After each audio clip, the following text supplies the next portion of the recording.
Good evening.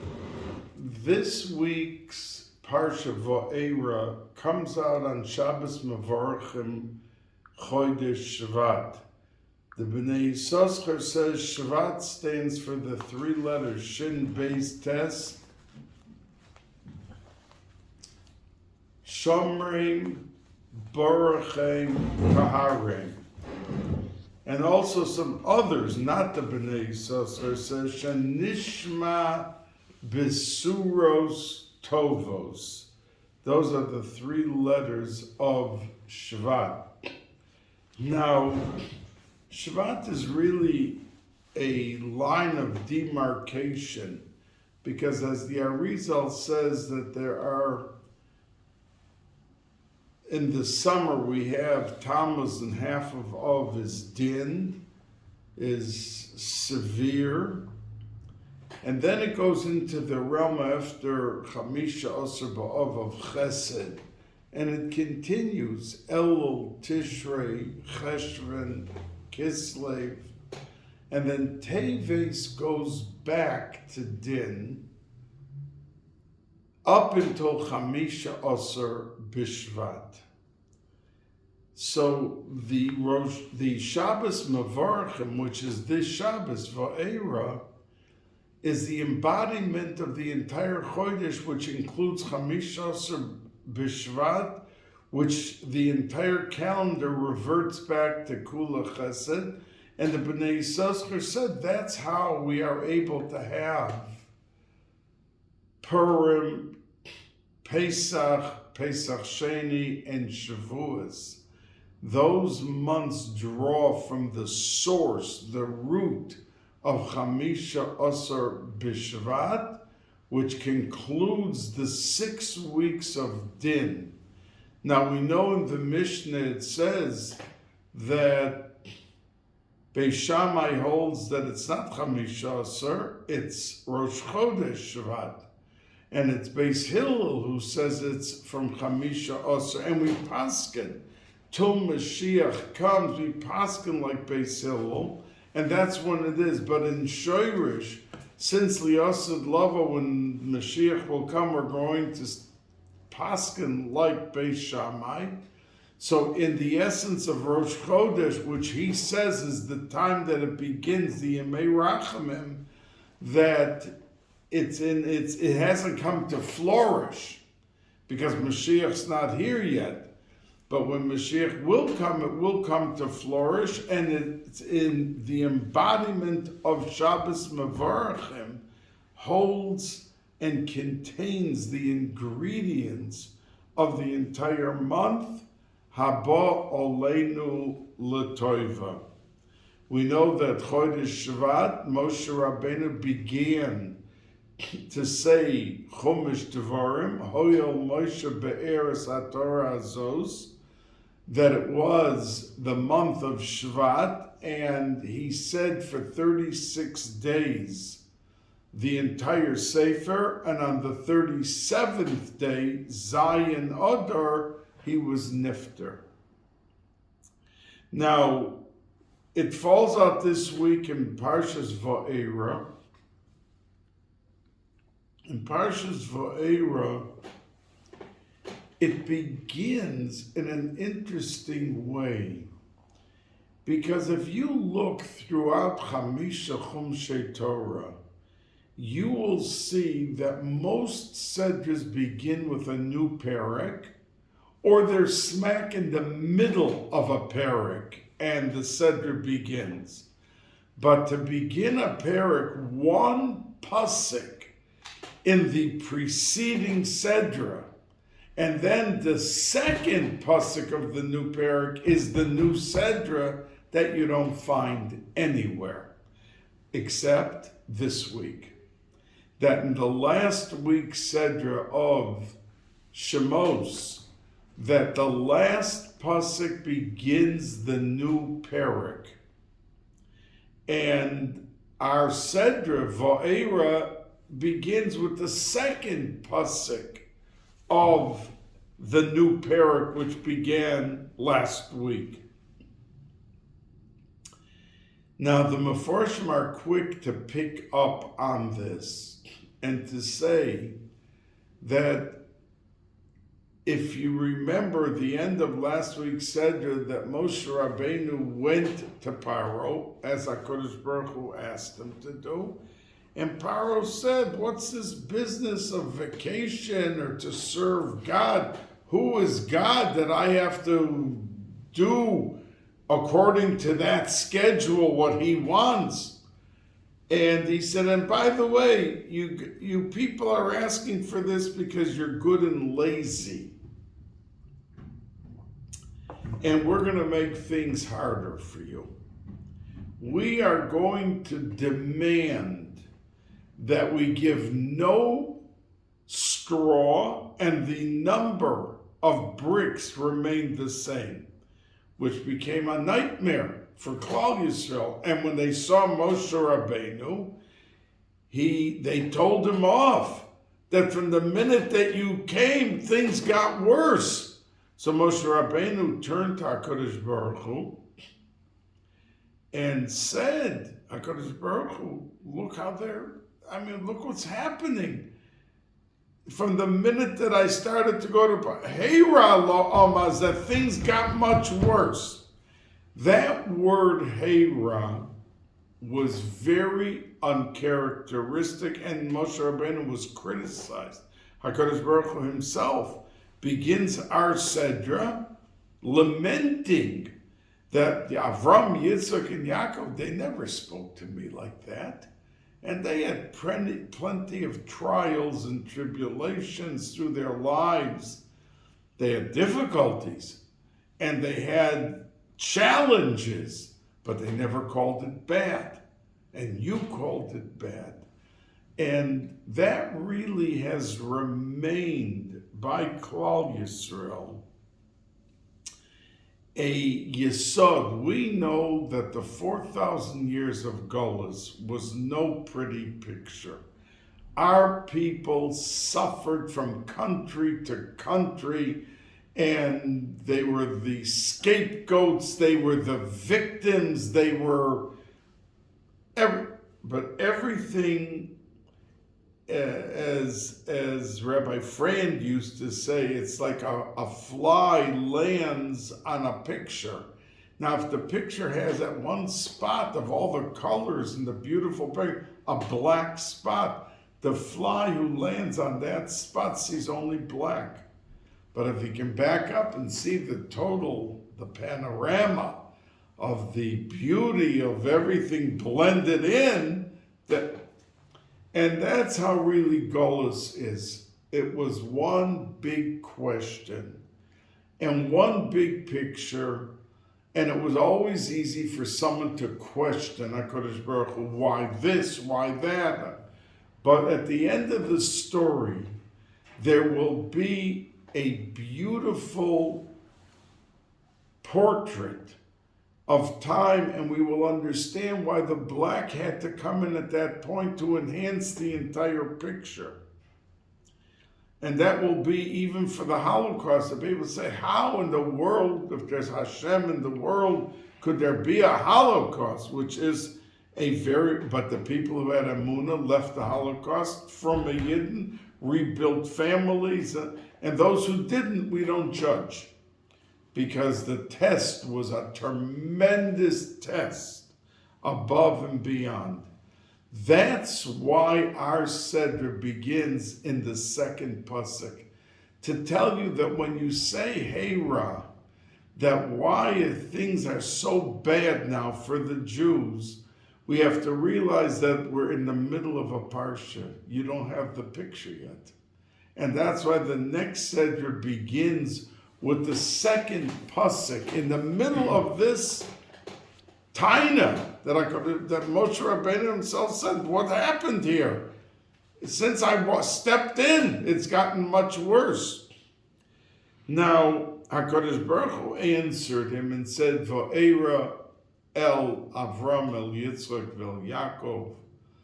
And obviously that which I enjoyed with the Avos is no longer here, because they never said Heira. They never said bad. They never called things bad. But Rashi says when the names are mentioned, Va'era el Avram el Yitzchak el ha'avos, to the forefathers. Now, if you ask any 6-year-old child, who was Avram, Yitzchak, and Yaakov? He'll answer you, they were the Avos. They Avram Avinu, Yitzchak Avinu. What is Rashi, who usually comes to clarify the pshat of the Posse, coming and saying, oh, Avram, Yitzchak, and Yaakov, oh, by the way, they're the Avos, El HaAvos. What is he coming to tell us? We know that. So the Chassam Sofer said that there is a pasuk, V'lo ova Hashem hashchisecha. HaKadosh Baruch Hu did not want to destroy you. So the word ova could mean want, desire. So what Rashi is saying, that the avos, no matter what happened, Avram, Yitzchak, and Yaakov, in their lives, El HaAvos, they were always waiting.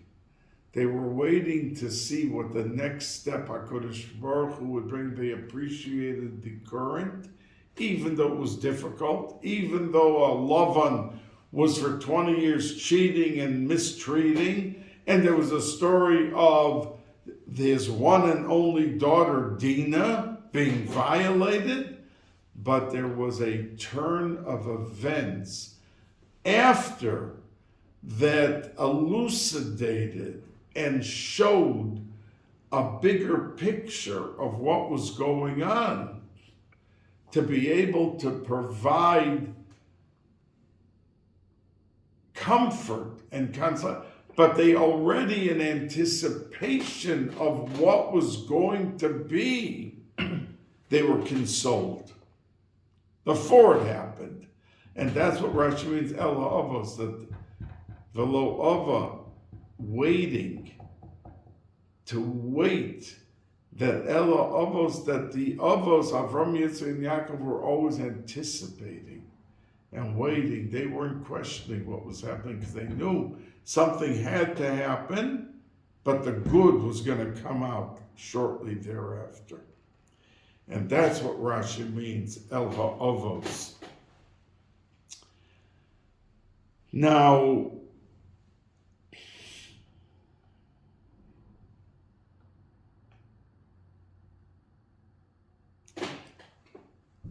a few psukim into our Sedra, there's a pasuk, Vayidaber Hashem el Moshe le'mor, Daber el b'nei Yisrael, speak to the Jewish people, Vayitzavim as b'nei Yisrael, and command them. And it doesn't say what it's talking about. Command, what command? It always usually in a pasuk says what the command is. When it says Daber el b'nei Yisrael, it tells you what HaKadosh Baruch Hu wanted Moshe Rabbeinu to go back to the people to say. Over here it says Vayitzavim, he commanded him, but it doesn't say what the command was. So the Gemara asks this question and answered Vayitzavim as b'nei Yisrael on the Inyan that we have Shiluach Avodim. That means we know that when somebody buys a Jewish slave, after 6 years, the 7th year, he has to let him go free. He can't hold on to him. And that was the Vayitzavim. That's what he told them, the halacha, that in 100 years, 200, that at some point you're going to have avodim, that you have to, with a smile, send them out. Not, there goes all my free labor, my chauffeur, my butler, my cook, out the front door, goodbye. All the free labor is gone. So you have to do it with a simcha. But the Meforshim are baffled. Why now, while the Yidden were in Mitzrayim, themselves slaves, were they told about sending out the slaves?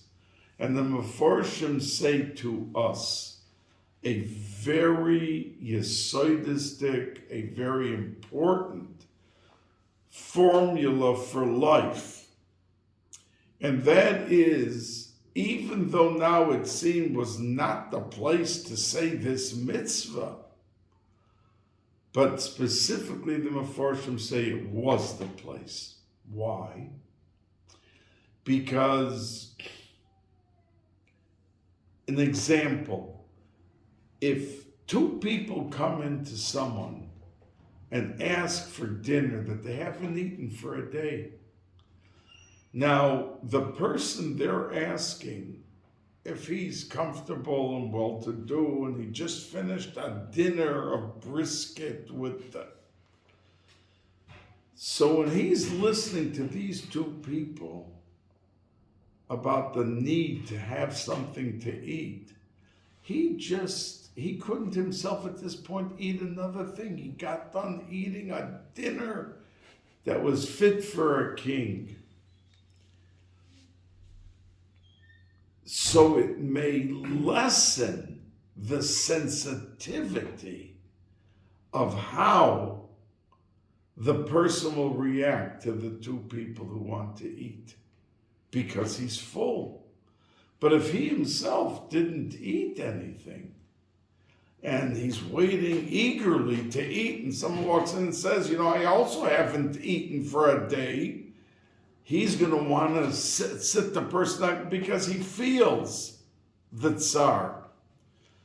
Hashem, HaKadosh Baruch Hu, told him the mitzvah of Shiluach Avodim, to send out the slaves, while they were at the height of their suffering as Avodim, as slaves, so that when they will come to the point to be free people and to have the free labor, that the mitzvah was given to them that they should think of what it is, and their answer would be, of course, I will gladly let them out, because they themselves were sitting in a matzav, in a situation of such suffering, that they could appreciate the other person's suffering. But if they got out and they were free and they had all sorts of household help, and then they're told they're not going to appreciate that somebody else who's waiting for freedom. So in the midst of the shibud and everything, and we have to sensitize ourselves that when we deal with people, there was a story with the Rebbe Rashab, who was the 5th Lubavitcher Rebbe and was nifter in 1920. And his son assumed the mantle of leadership at that point, the Rebbe Rayatz, the 6th Lubavitcher Rebbe. But the Rashab was in his office and he was receiving people, and he heard the Gabbai outside in the other room say to someone who was waiting to come in, when the night is over, that the Rebbe is sopping wet, that he has to wash and he has to change his clothes because he's dripping from sweat. And the Rebbe heard him. So the Rebbe called him in, and he said to his Gabbai, how many people do you think I see in an average night when we receive people? He said, around 50. The Rebbe said to him, well, when somebody comes in and he has a load of tsaros, am I supposed to sit there and just empathize and, hear what he's saying and give him a bracha? Or am I supposed to put myself into his shoes? And to put myself into his being, I have to put on his clothes. I have to be totally immersed in him. Now, for 50 people that come in, if you change your clothes 50 times back and forth, wouldn't you be sweating also? And that's what the Rebbe Rashab meant, that you have to put yourself into the person's matzav as much as you can to feel his position and to be sensitive in your response. So this tzivui was given while they were in the depth of deprivation and pain and suffering, and so that when they heard that there's going to be a mitzvah in the future of letting your workforce go free, there would be a much greater hergish feeling for it, that mitzvah, while they were suffering and understood what the word pain and suffering meant. Now, in this Sedra, it is the second time that there is an enumeration of Klal Yisrael. In Parshas Vayigash, a few Sedras ago, it said who the fathers, the head of the tribe was, Reuven, Shimon, and who their children were.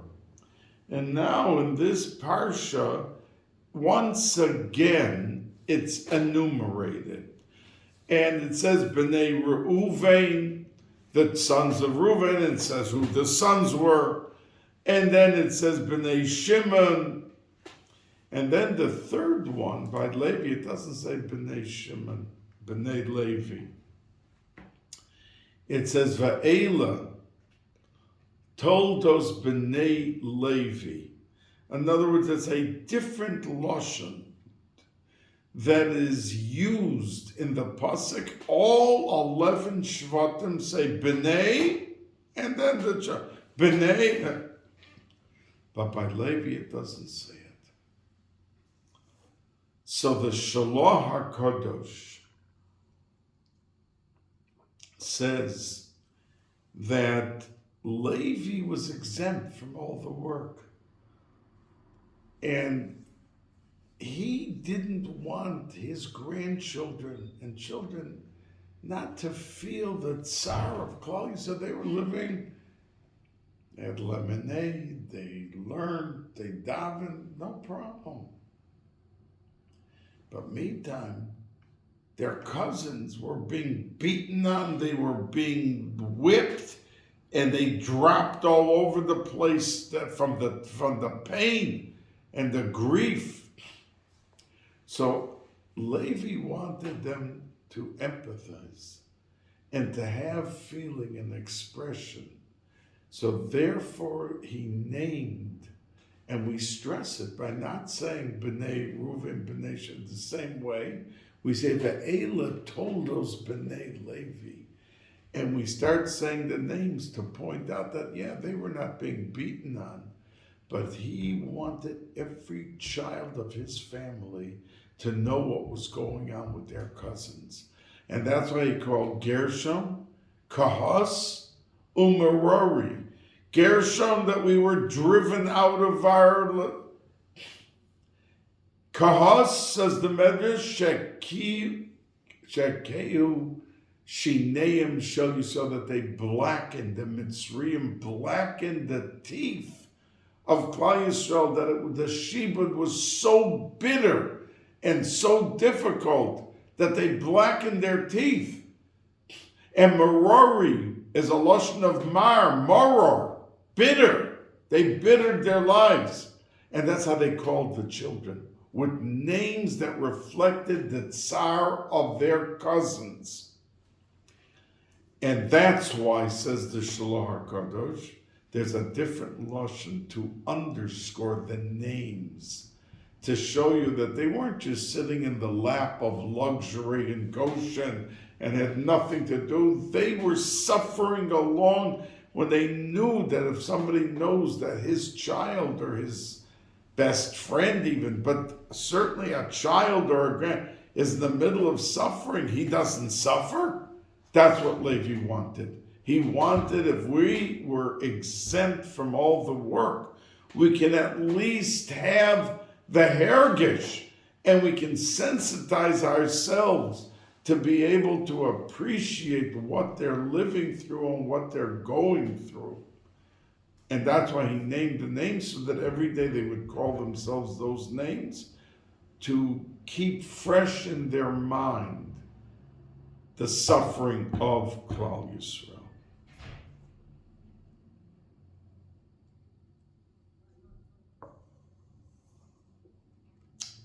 Now,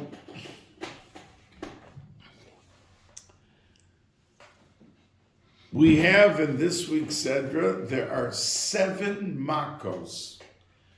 And the Mekubalim say that if you look into each one of these makos, you can understand how it corresponds to the Zion Midas, Chesed, Gevura, Tiferes, Netzach, Hod, Yesod, and Malchus.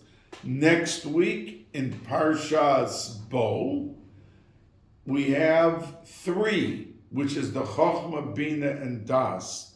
And it fits into the puzzle, if you follow it, al pi Kabbalah, how every one of them correspond to their respective midah in the lineup. One of the makas was borod, which was hail. And it wasn't hail, regular hail. We know that it came down chunked like a baseball of ice. And inside every chunk of ice was fire. So that the Mitzrayim couldn't say, well, it's a hailstorm. This is nothing special. This is no miracle. But when they saw that there was fire, fire should have diluted and dissolved the ice. But there was fire burning inside, and the ice remained hard and came down like chunks of ice and hit them and destroyed them. So the pasuk says a very interesting lashon, and it says that the pasuk says that they were warned. There's going to be bara. So the pasuk says asher sam libo, that somebody who thought of what's about to happen took his flock and his avodim inside so that they wouldn't be hit. The pasuk says this. Asher lo sam libo, someone who didn't care, and it was decimated, destroyed, everything. Their cattle, so those who brought inside were saved. But somebody, asher lo sam libo.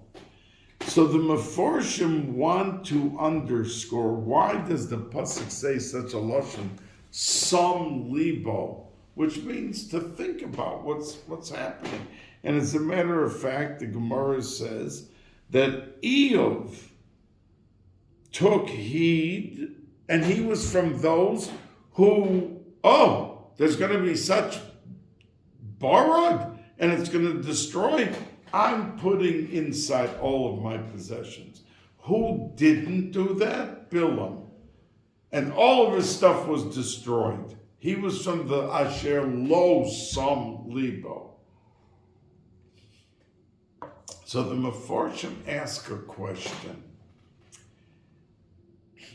These were people watching what was going on. They suddenly saw that all the water became blood. The Jew, the Yid who had a cup of water, it stayed water.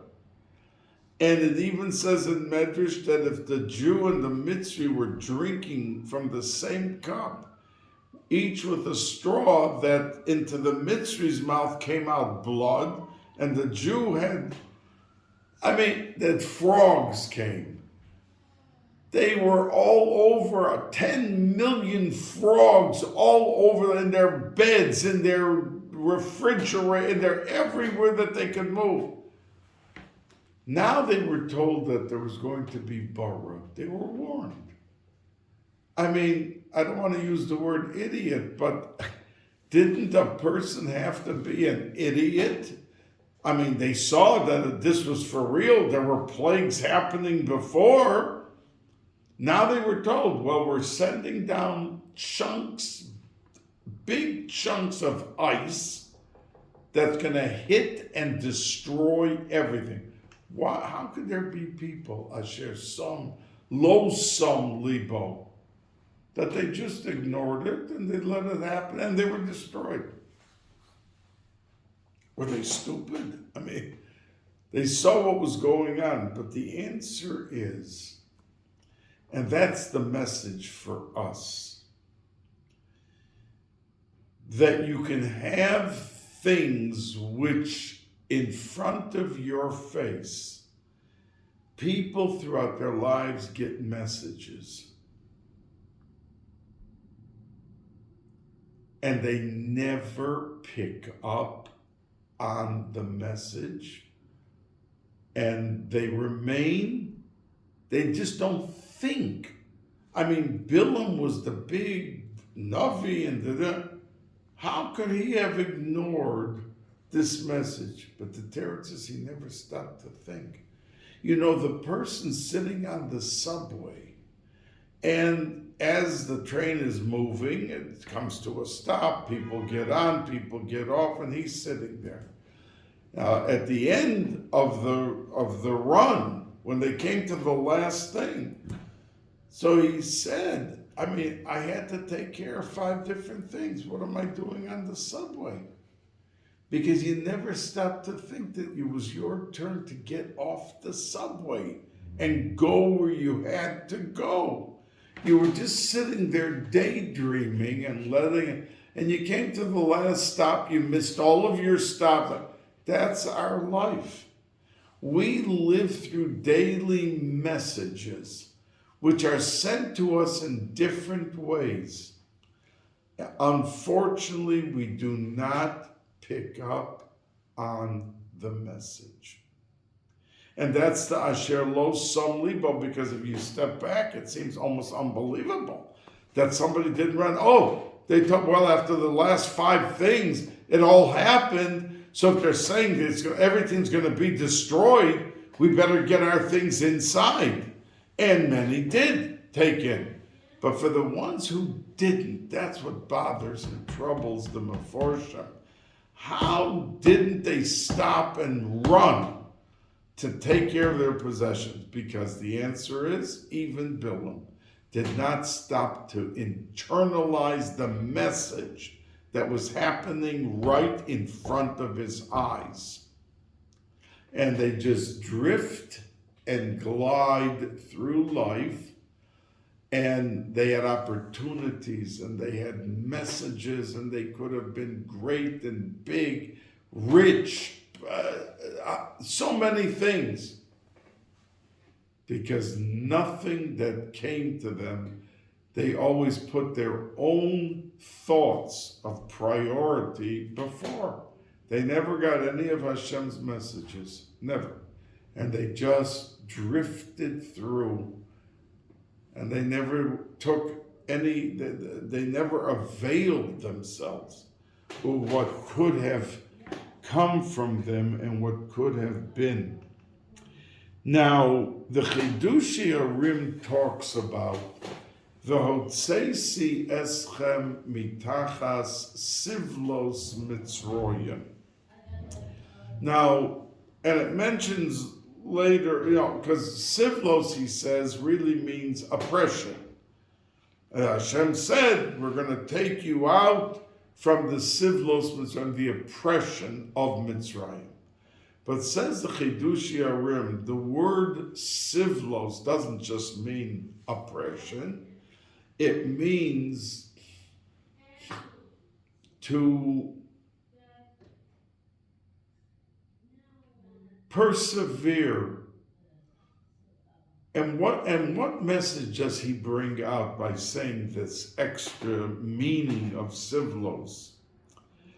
And he says that they were suffering spiritually, they were suffering physically, and it came to a point that they accepted it.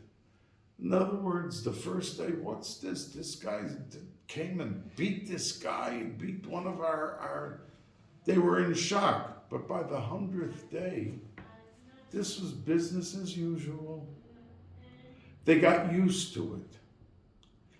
And like savlonos, when a person is soivel, they accept the situation. That they came to a point that all of the suffering, they didn't even cry out. The Zohar Kodesh says that why when Moshe Rabbeinu came, because they started to cry out. Till they cried, they could have gone on. I mean, there was a promise to Avram Avinu 400 years. It ended up just 210. And the Kishi Yeshiva, the real severe oppression was with the death of Levi. Levi was the last of the brothers to die, to be nifter. And it remained only 116 years of severe, but 116 years. And says the Chidush Yerim, as bad as it was, they got used to it, and it wasn't so bad. They know that this is what's going to happen every day. They're going to be beaten, they're going to be killed, that's it. That's what we're living through. So Hashem said, I'm going to take you out of the oppression, but more so, I'm going to take you out of accepting what's happening, and you don't even feel the need to go out. You become so used to the thing. We, in our minds, person misses a third of the year minyanim, or Zman Krishma. He was tired, he was playing around till 3 o'clock in the morning, and he wakes up, he misses the Zman Krishma. If somebody woke up after Pesach night, he fell asleep in the afternoon, and he woke up the next morning, 9 o'clock, no matzah, no more. What's going on? I didn't do the mitzvah of matzah. What's with me? What's become of me? Yeah, the Zman Krishma is the same mitzvah as Aseh D'Oraisa. But he gets used to it. Yeah, there's some days I do say the Krishma before and on time. There are days I don't do. What kind of attitude is that? Life is passing, the days are passing, the months and the years are passing. Is that an attitude to have, that you're just drifting through life and you know that you have a mitzvah Aseh D'Oraisa of a Zman Krishma, and for you it's no problem? That's called Sivlos Mitzrayim. That's becoming passive and accepting status quo, no matter how bad or how. So says the Chidush Yerim, that's what HaKadosh Baruch Hu said, V'hotzesi eschem mitachas sivlos Mitzrayim. Not just the beating and the oppression, but everything else that goes with being passive and accepting an extreme situation. Now there's a vort from Rav Moshe Feinstein that this week it says, Vayikach Aaron es Elisheva bas Aminadav achos Nachshon, that Aaron HaKohen took, and it specifies, if we're talking about Aaron, we're talking about who his wife became, Elisheva, and we're talking about who her father was, Aminadav, and we're speaking about her brother Nachshon, and from that the Gemara says, because it says Achos Nachshon, that a person who marries a woman should check into who the girl is by finding out what type of brothers and their hanhaga is. That's what the Gemara learns from this pasuk. But Rav Moshe Feinstein asked last week, we didn't say names. It says Vayelech Ish mi Bais Levi Amram, but it doesn't say Amram's name. Vayikach es Bas Levi, doesn't say Yocheved's name. A generality. The next Seder, all the names are said. The names of the Shvatim and the Doros and the. Because said the Rosh Yeshiva that when somebody is born into this world, we are very grateful. It's a child, and we say Mazel Tov. But we can't define the gift of this child. It's only a bundle of potential. The child could end up being the biggest but we don't know that at birth. So therefore the name is not said, because we don't know what's going to become of this person. Later on, the next as they were developing, we saw the tzidkus and the greatness and everything that they possessed.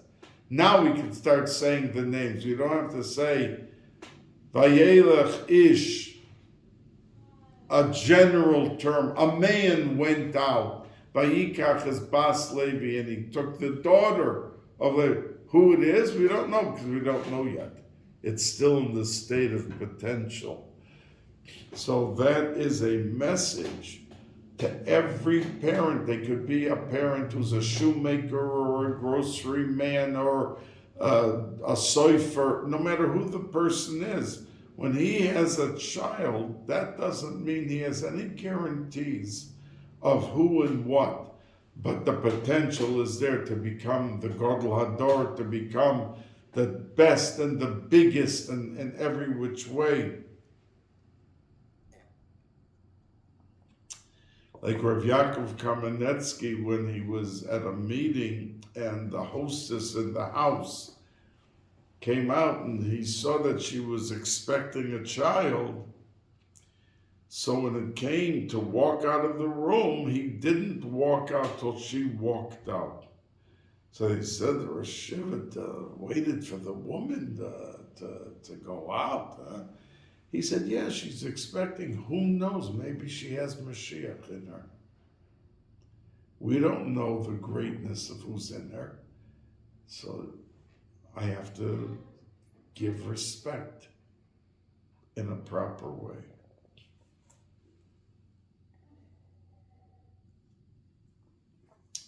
Now, many people, the Pasuk says that Moshe and Aaron, and then at the end of the whole story it says, who went? Who Moshe and Aaron? Moshe and Aaron went.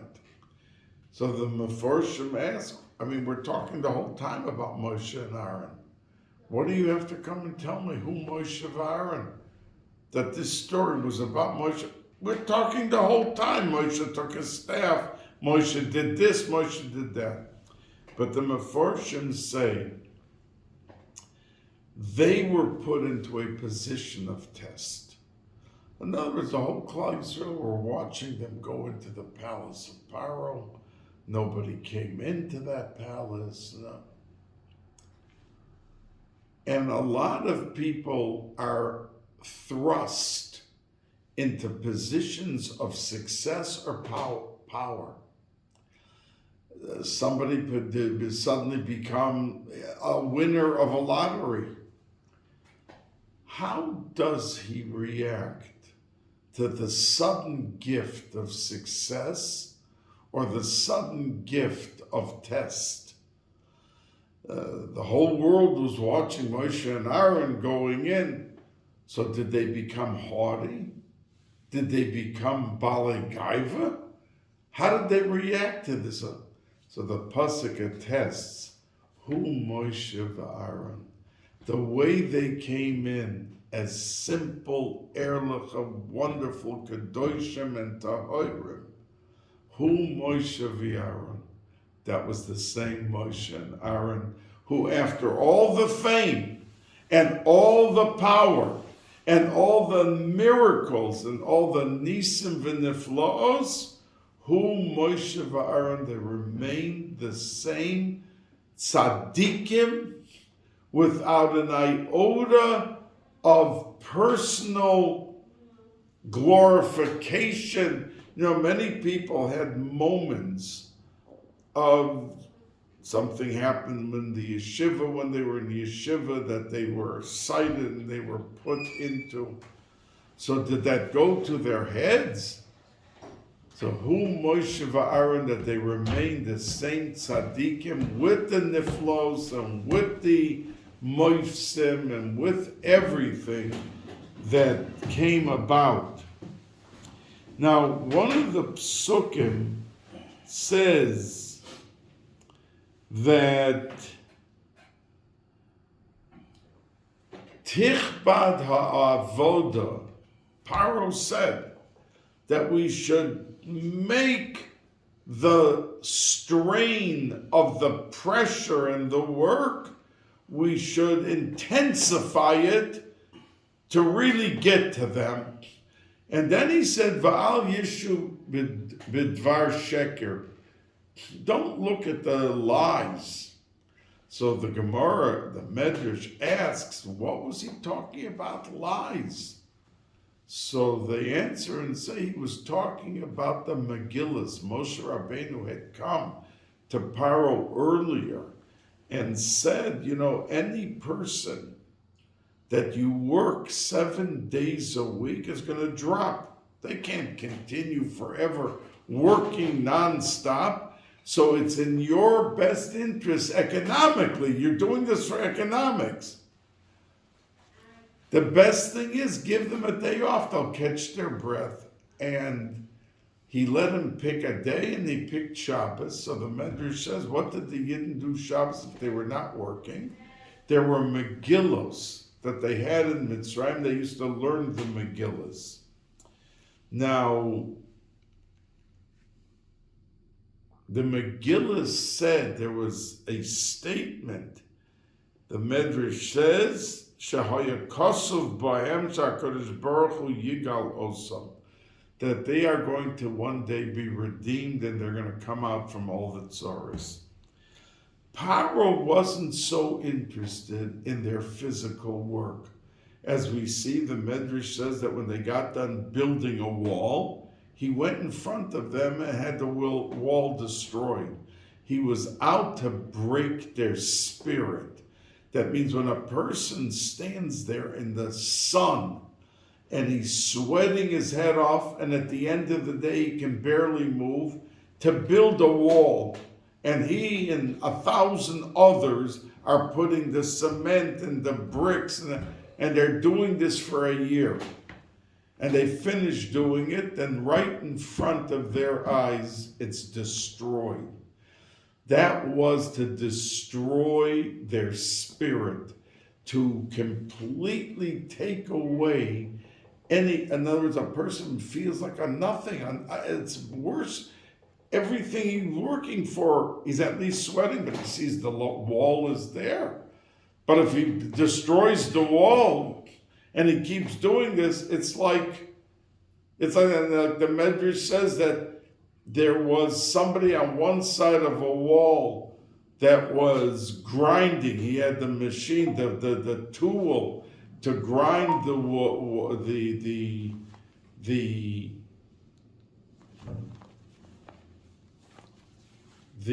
wheat and whatever he was doing, and that was food for all the people. Then after the 2 years of doing this, he was taken around to the other side of the wall to show that it was never connected, to break their spirit. So the fact that he didn't care about their buildings and everything that they were doing, but in the Megillas it gave them hope. And he wanted to destroy that ray of hope. And that's why he said, and stop learning those Megillas that talks about you're going to go out at some point, because that's giving you hope every Shabbos when you see it. But don't look at it and don't dwell on it, because his goal was to take away that complete vision of hope. Now, we spoke, Va'era usually comes out right before Shabbat. And it's mashpia, as I said, that there are 7 makas in Parshas Va'era, and there's 3 in Parshas Bo. And that represents Chochmah, Bina, and Das, and the 7 of our Sedra represent the Chesed, Gevura, and all of those things. That the essence of the Geula is they suffered and they went through the years of torture in Mitzrayim, the 116 years from Levi's Petira. He was the last of the Shiftei Koh, as I said, to die, to be nifter. And that's when the Kishui, Hashibud, began. At that point, 116 years. But it was already preparing the fact that each one of these makkahs was a yesod for Klal Yisrael's flourish, grandeur, the ability to have everything of Achtov v'Chesed in their lives was in the midst of the torture, was already being prepared. And that's why those Zion Midas are so crucial to the backbone and the fiber of Klal Yisrael in their existence and in their being successful. So sometimes when we have torture and we're sick or we don't have parnasa, but from that, sometimes for that neshama that is built in, that the goodness the nachas will have, and is arichas yomim, that this problem is addressing his neshama, but inwardly it has the Yeshua and the Geula for that person.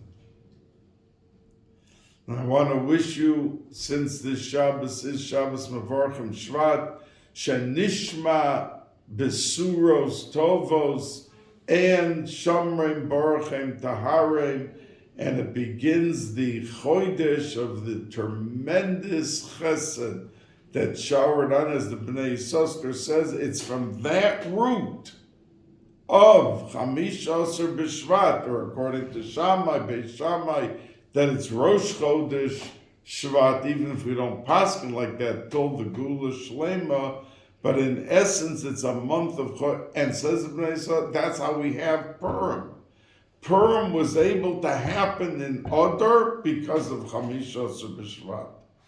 Pesach was able to happen in Nisan because of Chamish Asher B'Shvat. Pesach Sheni in Iyar, and Matan Torah of Sivan, able to come to fruition because of Chodesh Shvat. And that's why all the Svarim bring that a person should daven for a nice esrig on Chamisha Asher B'Shvat. What does Chamisha Asher B'Shvat have to do with Sukkot 8 months later?